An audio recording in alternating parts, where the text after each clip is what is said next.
Morning light filtered through the half-drawn curtains, laying soft gold across the edges of the kitchen counter. The coffee machine hummed, a small and steady sound in an otherwise quiet house. Rowan Hale stood by the window, one hand wrapped around a mug that had long gone cold. Outside, the neighborhood stirred awake, a dog barked, someone started a car, the faint clatter of garbage bins echoed down the street. Inside, silence held its ground like a stubborn ghost. Across the room, Maren Elwood moved about with practiced precision. The click of her heels against the tile was rhythmic, deliberate, almost rehearsed. She didn't look at him when she passed behind his chair to grab her keys. Her perfume lingered for a moment, familiar yet distant, the kind of scent that used to feel like home. Now it only reminded him of how little there was left to hold on to. "June's lunch is in the fridge," she said, her tone clipped, as if the words were more duty than care. Rowan nodded without looking up. "Thanks." That was it, their first exchange of the day. 2 syllables. He wanted to ask about her project, or her mother, or anything that might break the wall between them, but the words stalled somewhere behind his ribs. The silence that followed was heavier than any argument could have been. Maren adjusted her coat, checking her reflection in the hallway mirror. "You'll pick June up at 5, she asked. "Yeah," Rowan replied. "I'll be there." She nodded once, eyes still on her own reflection. Then she was gone, door closing softly behind her, leaving a faint echo that stretched through the empty house. Rowan exhaled, the sound shaky, almost foreign. He looked around the kitchen, 2 plates, 1 untouched cup of coffee, a child's crayon drawing stuck to the fridge. In it, 3 stick figures held hands beneath a bright yellow sun. The little girl's handwriting spelled Mommy, Daddy, Me. The drawing looked wrong now, like a memory from a different life. He sat down, pressing his palms against the wooden table, trying to remember the last time they'd laughed together, not the polite, surface-level chuckle they'd been trading lately, but real laughter. The kind that filled the air and lingered after. He couldn't. Somewhere between late nights and missed dinners, between deadlines and distractions, their lives had slipped out of sync. When June wandered in, rubbing sleep from her eyes, the quiet softened for a moment. "Morning, Daddy," she mumbled, climbing onto a chair. "Morning, Bug," he said, forcing a smile. "Want some cereal?" She nodded, and for a few minutes the house felt almost normal. The spoon clinking against the bowl, her humming under her breath, small, ordinary sounds that made the silence seem less cruel. "Is Mommy coming home early today?" June asked suddenly. Rowan hesitated. "I don't think so, sweetheart. She has work." "Oh." She stirred her cereal slowly. "She's been busy a lot." He reached across the table, brushing a strand of hair from her face. "Yeah. But she loves you, you know that, right?" June nodded, but her eyes didn't lift from the bowl. After dropping her off at school, Rowan drove aimlessly for a while before heading back home. The house felt different when it was just him, quieter, heavier. He wandered through each room like a stranger retracing someone else's memories. The couch where he and Maren had once spent lazy Sunday mornings. The hallway mirror that used to reflect laughter and shared glances, now only an echo of 2 people avoiding eye contact. He stopped in the bedroom doorway. Maren's side of the bed was perfectly made, his was a mess. It struck him as metaphor, one half controlled, the other unraveling. He thought about texting her, just as simple, "Have a good day," but deleted it before hitting send. Even kindness between them had started to feel like trespassing. That evening, as the sun dipped behind the houses, Rowan sat on the porch steps with a beer in hand, listening to the faint hum of the city. He could see their family photos through the window, frozen smiles, arms around each other, promises made years ago. He wondered if every marriage eventually reached this kind of quiet, the kind where love still existed but had forgotten how to speak. When Maren's car finally pulled into the driveway hours later, he didn't move.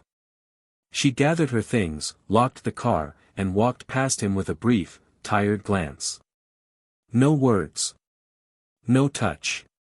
He waited until the front door clicked shut before whispering to the night, "Good night, Maren."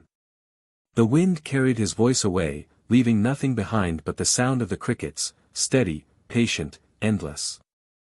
And for the first time, Rowan realized that distance didn't always need miles. Sometimes, it lived right between two people who had once shared the same heartbeat. The next morning unfolded like a replay of the last, quiet, predictable, and heavy with things neither of them dared to say. The sunlight in the kitchen looked the same, but something in the air felt sharper, almost brittle. Rowan made coffee, his movements slow and methodical, as if precision could fill the space between them. Maren sat at the table scrolling through her phone, her face illuminated by the pale blue glow of the screen. They didn't greet each other. They didn't need to. Silence had become their language. When June padded into the room, her small voice broke the stillness. "Mommy, can you braid my hair today?" Maren looked up, distracted. "Sweetheart, I don't have time this morning. Maybe Daddy can." June's face fell. "You don't do it like Mommy." Rowan smiled softly. "That's true. But I can try."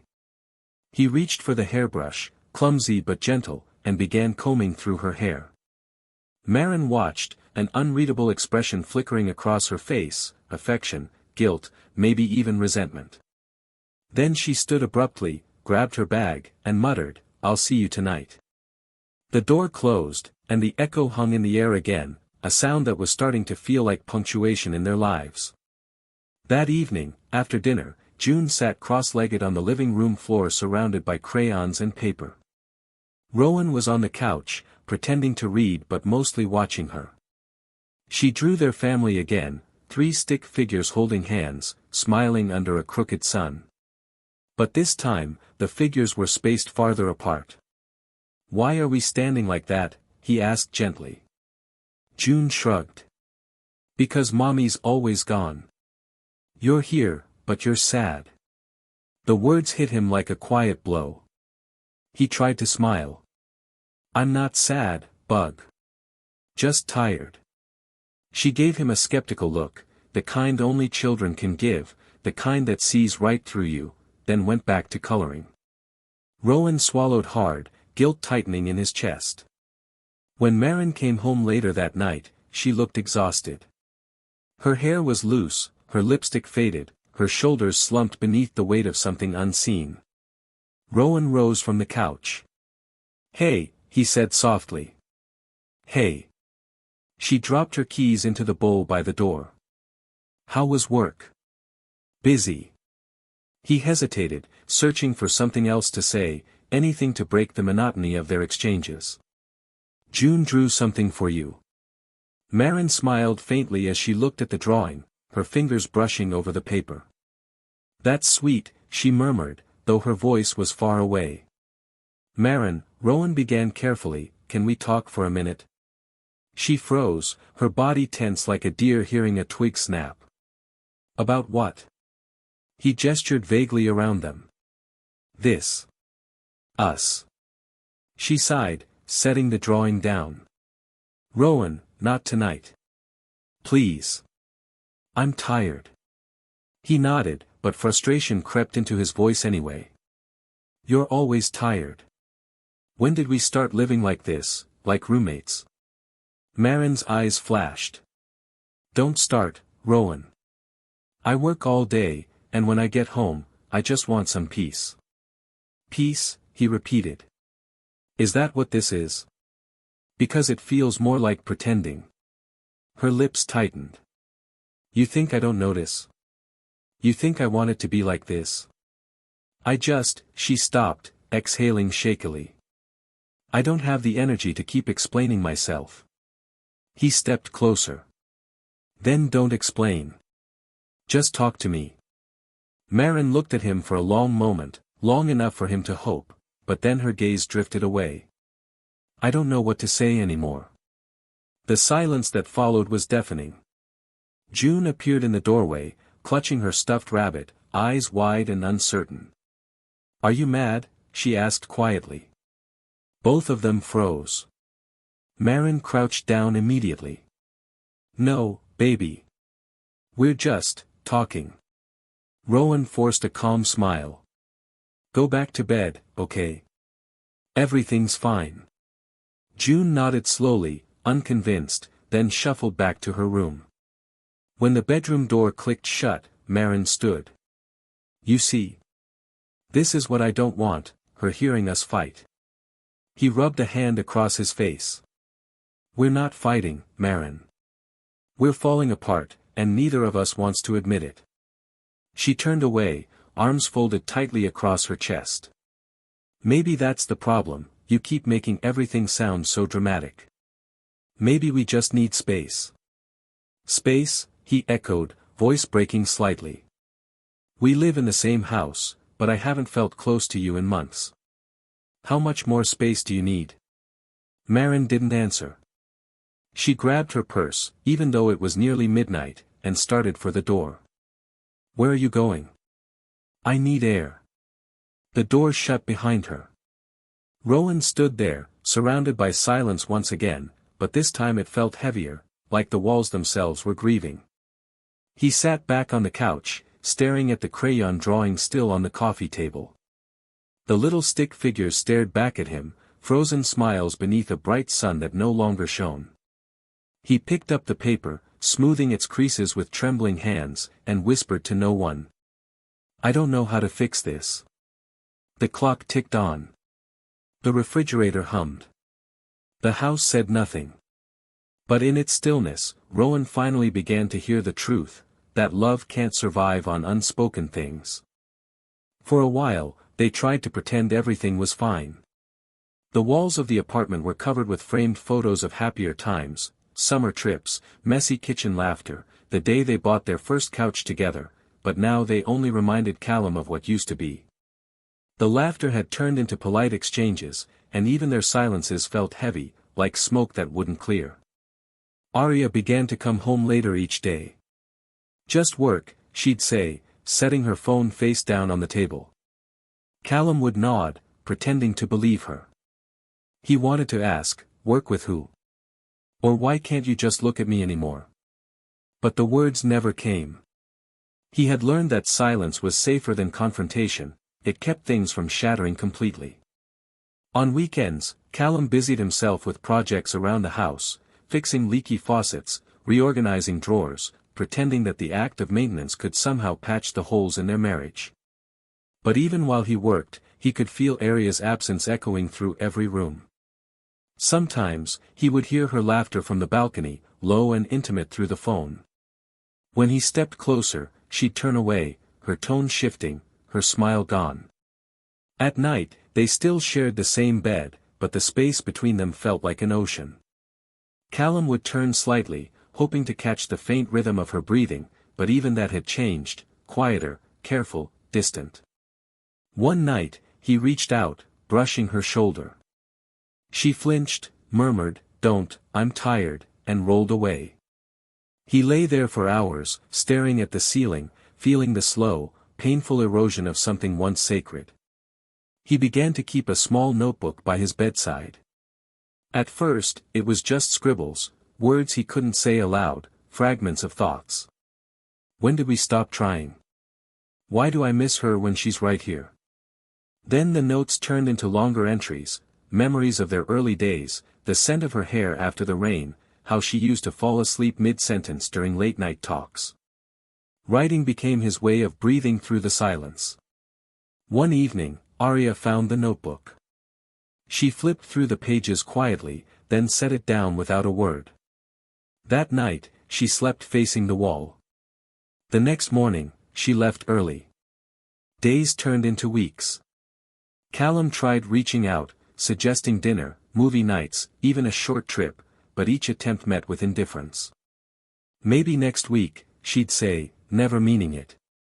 He began to sense that she was already halfway gone, existing in some world that no longer included him. Then came the dinner with friends. They hadn't been out together in months. Arya insisted they go, just to show we're fine, she said with a hollow smile. The restaurant was loud and cheerful, filled with couples leaning close, whispering secrets. Callum forced small talk, laughing when he was supposed to. Across the table, Arya looked radiant under the warm light, but her eyes never met his. Halfway through the night, her phone buzzed. She excused herself to answer it outside. When she returned, she was different, lighter, smiling in a way he hadn't seen in months. She said it was a work call, but Callum knew better. Something deep inside him cracked, though he kept smiling for the rest of the evening. When they got home, he poured himself a drink and stood by the window, watching the reflection of the city lights on the glass. Behind him, Arya quietly undressed and slipped into bed. "Good night," she whispered. Her voice was soft, almost kind. He turned, wanting to say something, anything that might reach her, but the words froze in his throat. "Good night," he finally said, and turned off the light. In the darkness, he lay awake, realizing that love didn't always end with screaming or betrayal. Sometimes it died quietly, smothered under the weight of unspoken words and unfinished feelings. And as the first light of dawn crept through the blinds, Callum understood something terrifying. He hadn't lost Arya in one moment, he had been losing her slowly, every single day, without even noticing. The night everything shattered began like any other. Rain whispered against the windows, and the city outside blurred into streaks of silver light. Arya had texted that she'd be late again, last-minute client meeting. "Don't wait up." Callum read the message twice, his thumb hovering over the keyboard, but he didn't reply. There was nothing left to say that hadn't already been ignored. He sat alone at the kitchen table, the remains of a cold dinner untouched before him. The soft hum of the refrigerator filled the silence, steady and relentless. He stared at his phone, watching the clock tick past midnight.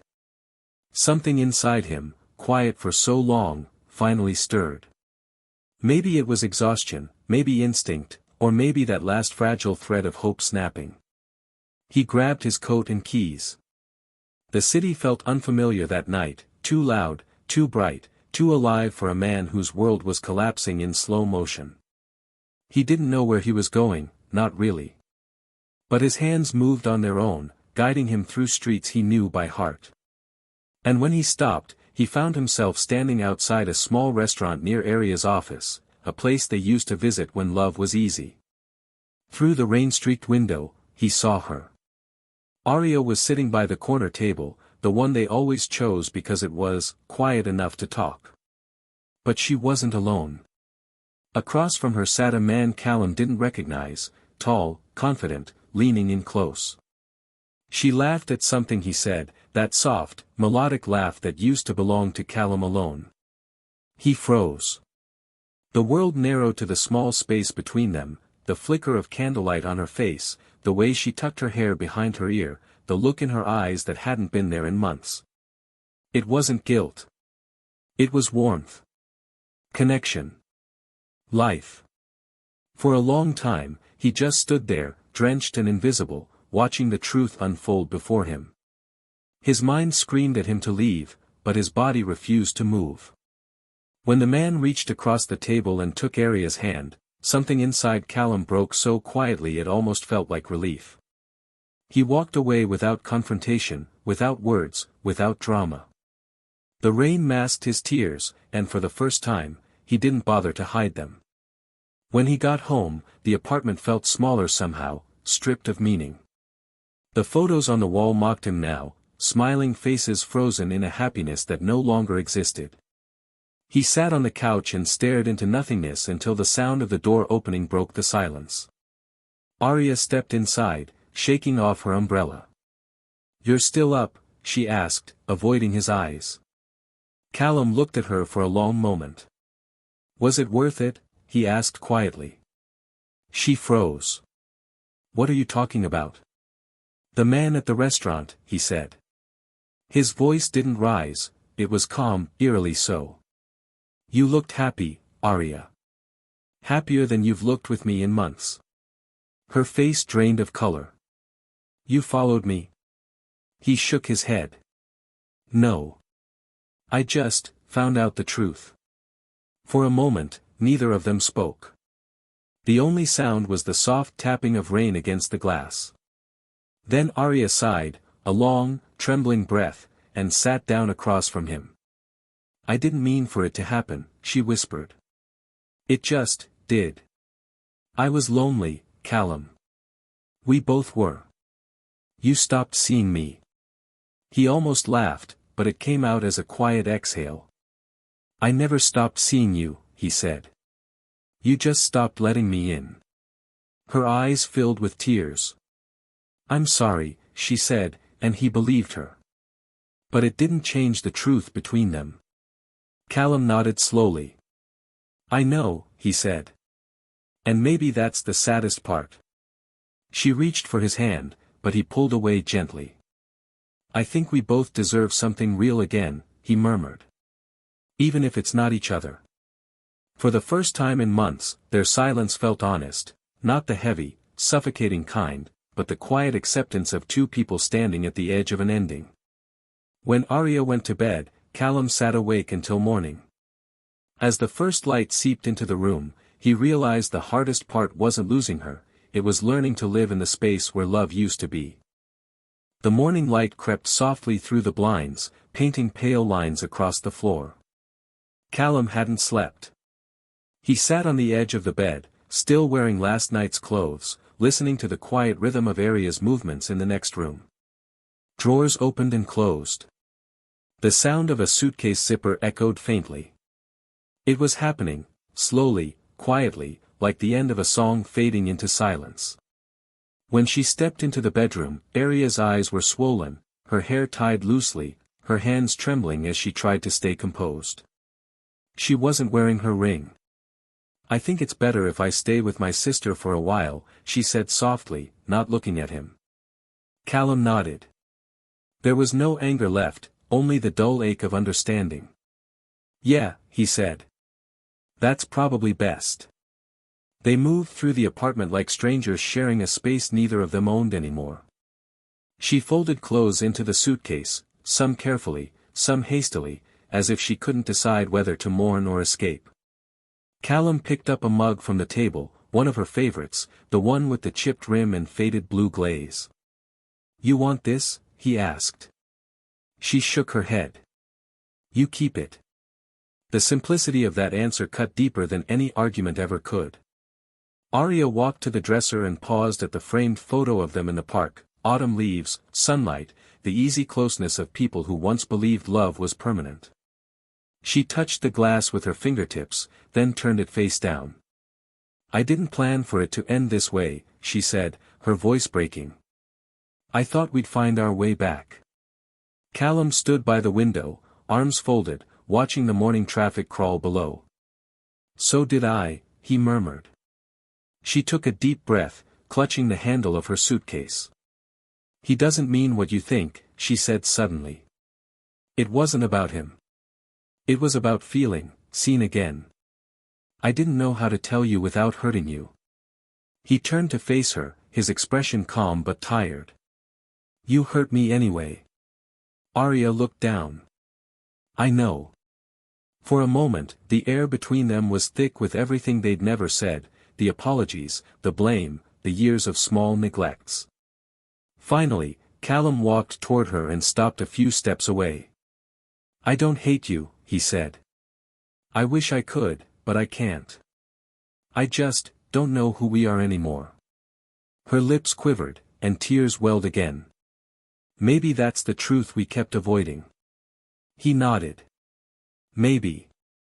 Arya zipped her suitcase and stood silently, unsure of what to do next. The goodbye hung in the air, fragile and unfinished.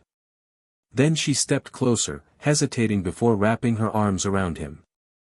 The hug was awkward at first, stiff, uncertain, but then something gave way, and for a few seconds, it felt like the world stopped moving. "I did love you," she whispered into his shoulder. "I know," Callum replied, his voice barely audible. "I did too."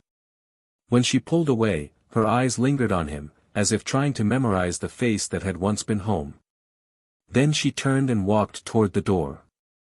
The sound of her footsteps down the hall grew fainter until all that was left was the click of the latch as it closed. The silence that followed was unlike any Callum had ever known, clean, final, absolute. He sat down on the couch, staring at the half-empty room. Her perfume still lingered in the air, soft and ghost-like. The clock ticked, the city hummed, life moved on, but everything inside him felt suspended.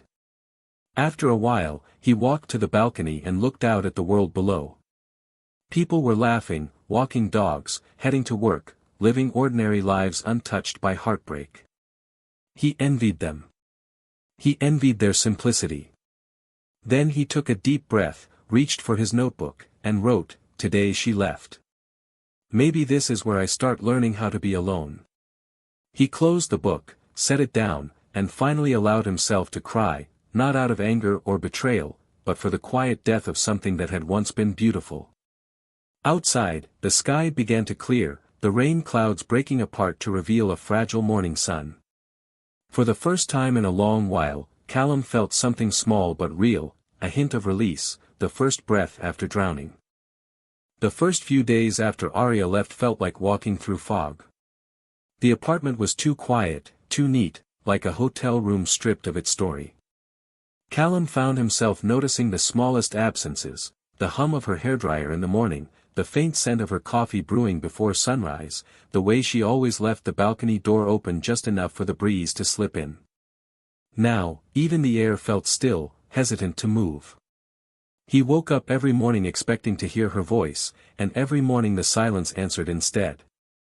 It wasn't just loneliness, it was displacement, like he was living in a version of his life where everything looked the same but nothing fit anymore.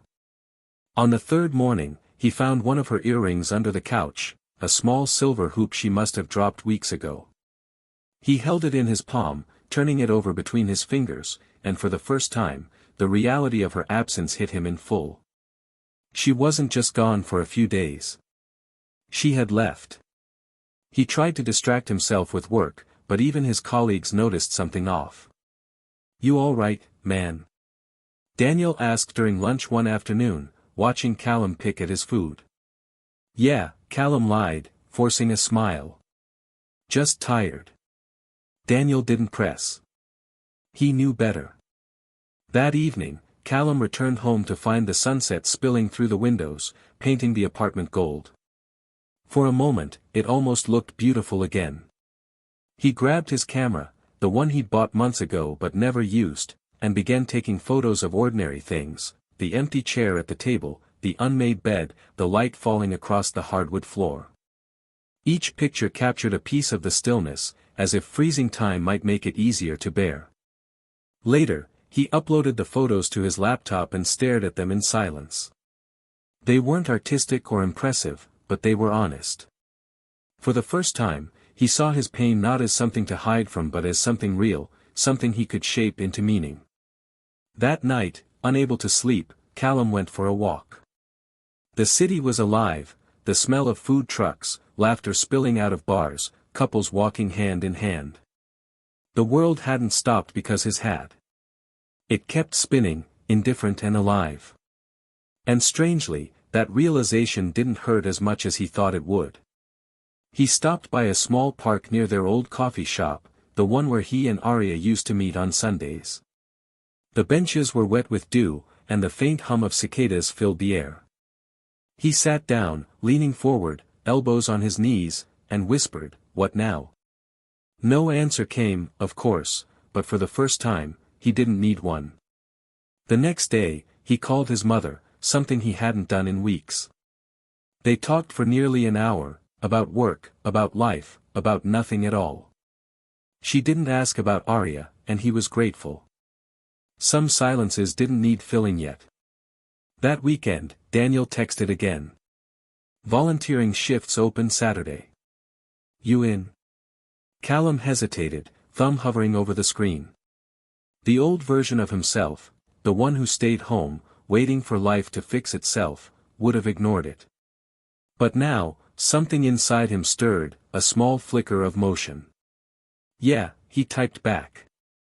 "I'll be there." Saturday came, and with it a strange mix of nerves and relief. The community center buzzed with life, people chatting, laughing, working side by side. Callum found comfort in the simplicity of it. No expectations. No history. Just movement. He stacked boxes, helped carry bags, listened to strangers talk about their lives. A woman named Mara, older with silver hair and kind eyes, smiled at him between tasks. "First time here?" she asked. "Second, actually," he said. She nodded.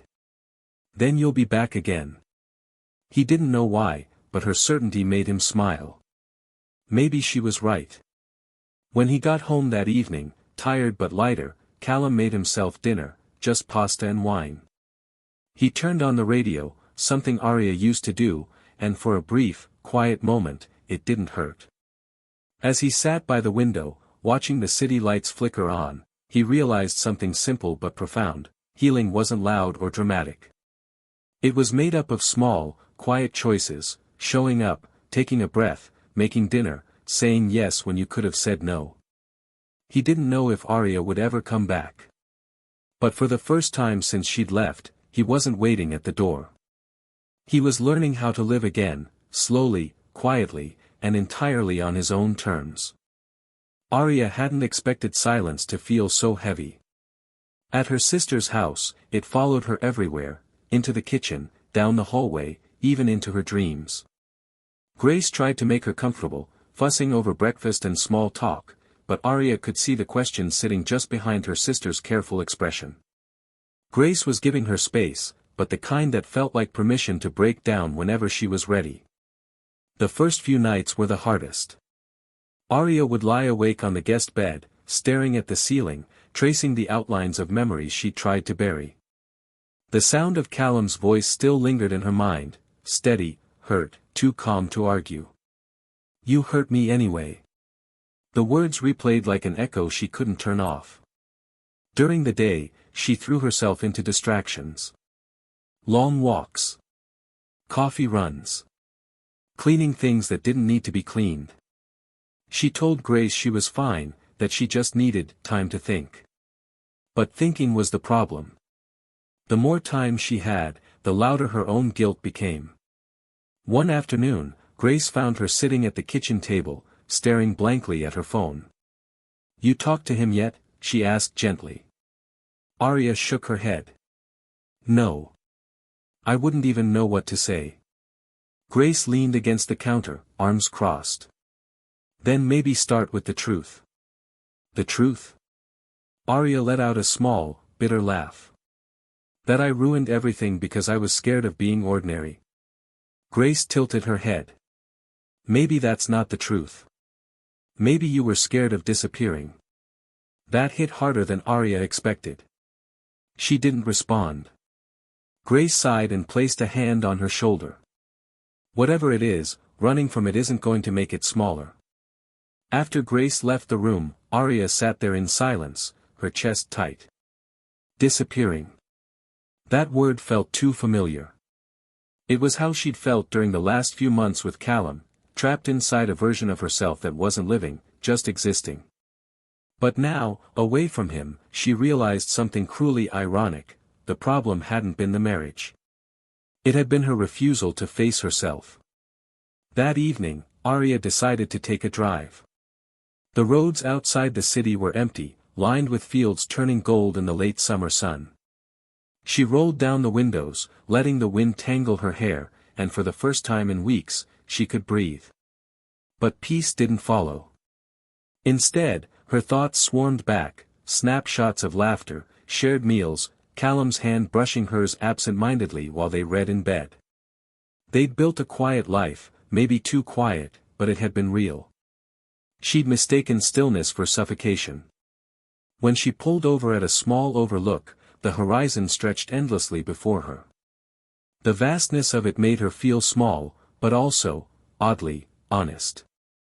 She took out her phone, opened Callum's contact, and stared at his name for a long time. Her thumb hovered over the call button, but she couldn't press it. What could she possibly say? "I miss you" felt too simple, "I'm sorry" too late. Instead, she typed a message. "I hope you're okay." "I'm trying to be."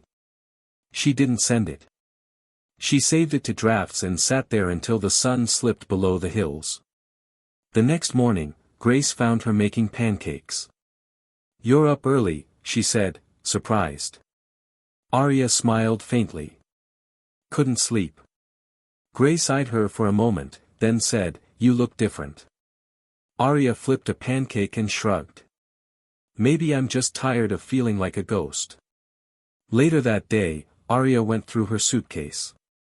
She hadn't unpacked much, but at the bottom, she found a small Polaroid, her and Callum, sitting on the floor of their first apartment, surrounded by boxes and takeout containers. She was laughing, he was pretending to look serious, but his eyes gave him away. They both looked unguarded, unbroken. She placed the photo on the nightstand and sat beside it for a long time. There was no sudden revelation, no dramatic rush of emotion. Just a quiet understanding. She wasn't ready to go back, but she wasn't ready to let go either. That night, she opened her journal and wrote. "Maybe love isn't about losing yourself or holding on too tight. Maybe it's about learning how to find yourself beside someone, not underneath them. I wasn't ready before. Maybe I'm learning how to be." When she closed the notebook, she felt something she hadn't in weeks: hope. Not the kind that demanded answers, but the kind that whispered not yet. She turned off the light, pulled the blanket around her, and let herself imagine that somewhere, Callum was also learning how to breathe again. The morning light spilled into the living room, illuminating the chaos that had taken over what used to be a peaceful home. Coffee cups, torn envelopes, and scattered receipts covered the table like evidence of a storm. Eleanor sat on the couch, her hands trembling as she stared at the message on her phone. It wasn't the words that broke her, it was the confirmation. The woman texting Nathan wasn't just anyone, it was Lydia, her supposed best friend. Nathan walked in, his shirt half-buttoned, his expression unreadable. "You're up early," he muttered, avoiding her eyes. Eleanor took a deep breath, her voice shaking. "You were with her, weren't you?" He froze. For a split second, guilt flashed across his face, then he forced a smirk. "You're imagining things again, Ellie. You've always been paranoid." But the evidence on her phone said otherwise. Photos. Messages. Locations. Lies carefully woven into months of deception. She had once believed Nathan could never betray her so deeply. Now she realized the man she loved had become a stranger, a cruel one. "I believed you," she whispered. "I defended you to everyone." Nathan sighed, rubbing his temples. "You make it sound like I planned this. Lydia and it just happened. You were always distant lately, wrapped up in your little job and your self-pity. I needed someone who actually listened." His words were knives. Every syllable carved into her chest. But behind her tears, something inside Eleanor hardened. She stood up slowly, her posture calm yet cold. "Then I hope she listens when you lose everything," she said softly. Nathan's smirk faltered. "What's that supposed to mean?" Eleanor didn't answer. She picked up her bag, the same one she had packed quietly over the last few nights. Documents, recordings, photos, all proof of his betrayal and his fraudulent business dealings she had uncovered in silence. She turned to him one last time. "I loved you once, Nathan. But now I see you for what you really are, a coward hiding behind charm." As she walked out, the door clicked shut, echoing through the hollow house. Nathan stood frozen, realizing too late that he had underestimated her. Outside, Eleanor took a deep breath. The pain was still there, sharp and raw, but it no longer owned her. For the first time in months, she felt something like freedom. She wasn't a broken wife anymore, she was a woman reborn in fire. And deep down, she knew this wasn't the end. It was just the calm before the reckoning. A week passed since Eleanor left, but for Nathan, it felt like the walls were closing in. The first sign came quietly, a letter from the IRS. Then another from the bank. Every envelope carried a new crack in his carefully built empire. Lydia tried to comfort him, but her voice shook more each day. Meanwhile, Eleanor watched from a distance, calm and deliberate. She had always been the one behind the scenes, the one who handled the paperwork, the accounts, the small details Nathan never cared to learn. That ignorance was now her weapon. Every fraudulent transfer, every falsified document, she had the receipts, and she knew exactly when to pull the trigger. Her first move was subtle. She contacted a journalist under an alias, leaking pieces of Nathan's shady deals, nothing too direct, just enough to raise suspicion. Within days, whispers started spreading online. Nathan Hale, the self-made entrepreneur, wasn't so self-made after all. Then came the second move. She met quietly with one of Nathan's old investors, a man Nathan had cheated years ago. "I'm not asking for forgiveness," she told him. "Just fairness." The man agreed. Revenge, it seemed, had a long memory. By the end of the second week, Nathan's phone wouldn't stop ringing. Lawsuits. Clients pulling out. Lydia pacing in tears, asking him what was happening. He snapped at her, "Of course. This is your fault. Ever since you came into my life, everything's been falling apart." Lydia's voice broke. "Nathan, it's not me, it's her. Eleanor's doing this." At the mention of her name, Nathan went still. His pride refused to believe it, but deep down, he knew. He had underestimated Eleanor, again. Across town, Eleanor sat at a small cafe, her laptop open, a soft smile on her lips. She wasn't gloating. This wasn't about vengeance for its own sake, it was about balance. Every lie Nathan had told, every humiliation he made her endure, was now being paid back in the same currency, control. But as she watched his name trend for all the wrong reasons, a flicker of doubt passed through her. Was she becoming like him? Cold, manipulative, calculating? She shut her laptop and stared out the window. Not yet, she whispered to herself. Justice first. Reflection later. The quiet war was far from over. Nathan still had power, influence, and ego, and a man like that never goes down without a fight. But Eleanor wasn't the same woman he once broke. This time, she was ready for battle. Nathan's fury boiled quietly at first, a storm brewing behind his polished facade. He couldn't believe Eleanor had dared to undermine him, and worse, that Lydia was now terrified of what was coming. He hired a private investigator, someone discreet but thorough, to track Eleanor's movements, learn her routines, and find any weakness he could exploit. Meanwhile, Eleanor remained vigilant but careful. She sensed she was being watched, the subtle signs, a black sedan parked too long near her apartment, a shadow lingering across the cafe window, an unfamiliar face in the park where she walked. But Nathan underestimated her foresight. She had spent years reading between the lines, anticipating his moves, and now she applied the same skills to protect herself. The first direct confrontation came via a call. Nathan's voice was sharp, laced with anger and disbelief. "Eleanor, I know what you're doing. Stop it. Now. Or you'll regret it." She smiled faintly, calm and unshaken. "Nathan, you taught me well. I learned from the best. I'm not afraid anymore." That night, Eleanor reviewed her latest strategy. She had one more piece of leverage, the documents proving Nathan's embezzlement. She had quietly filed copies with both federal authorities and the investors he had betrayed. When the news broke, Nathan's carefully maintained empire began to crumble publicly. Lydia, desperate and panicked, tried to reach Nathan. "You can fix this. Call her. She'll stop if you beg her," she pleaded. Nathan slammed his phone down. Pride and desperation collided.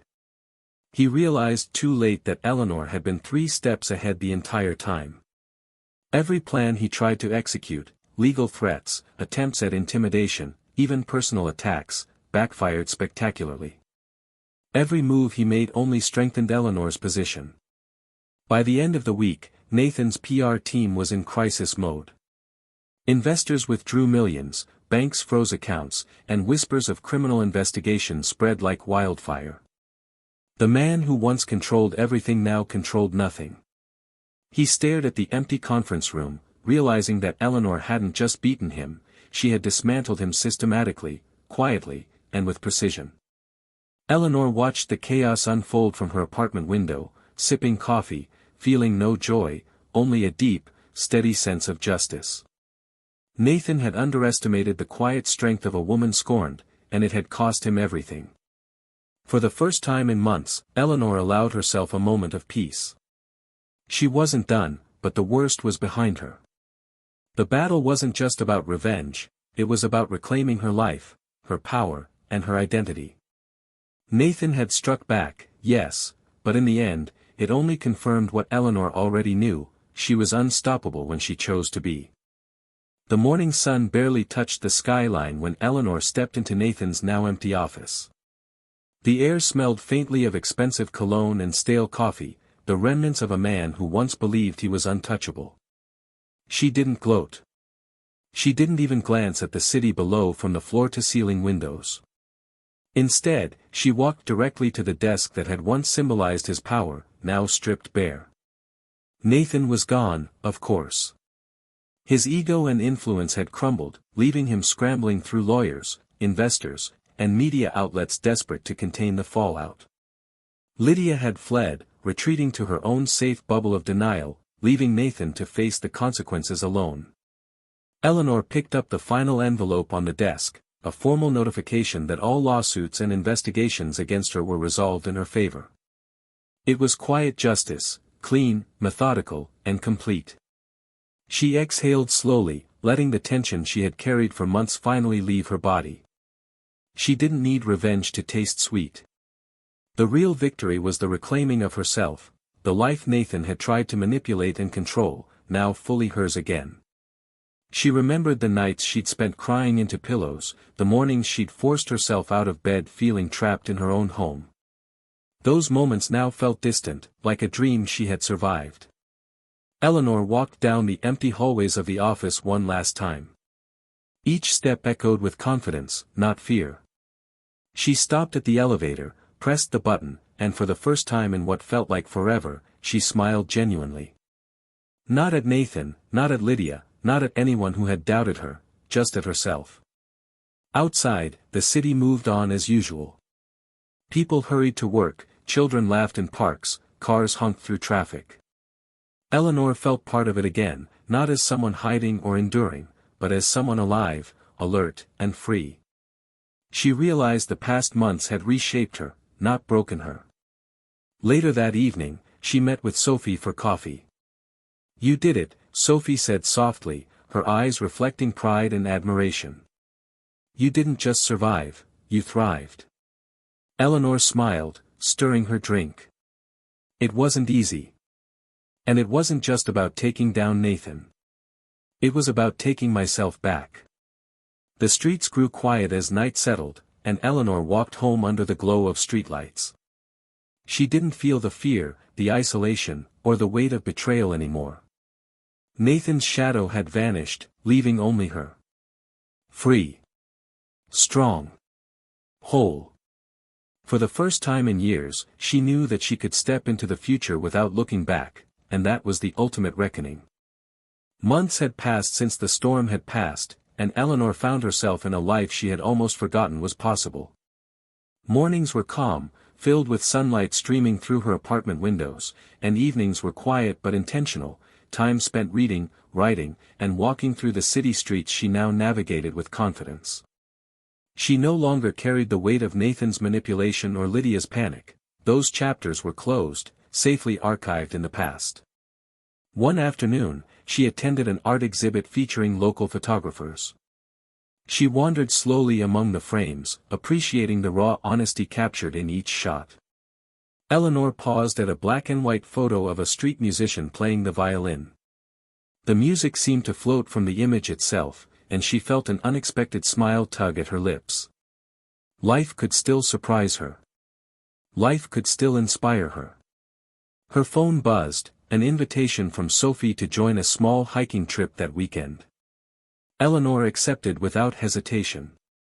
The thought of sharing experiences with friends who understood her, without pretense or judgment, filled her with warmth. She realized she no longer needed to depend on anyone to validate her existence. She could create joy, build community, and nurture herself simultaneously. Eleanor also began journaling consistently. Her entries, once raw and fragmented, were now coherent reflections of growth, resilience, and hope. She wrote about the fears she had faced, the strength she had discovered, and the woman she had become. Each word reaffirmed her autonomy, a daily reminder that she had survived not by luck but by courage. Then came the unexpected encounter. She ran into Nathan briefly in a coffee shop. His presence triggered a flicker of old emotions, anger, disbelief, even a twinge of fear, but it passed quickly. Eleanor looked at him calmly, nodding politely. No words were exchanged, no tension flared. In that single moment, she realized she had no need for confrontation, no need for validation.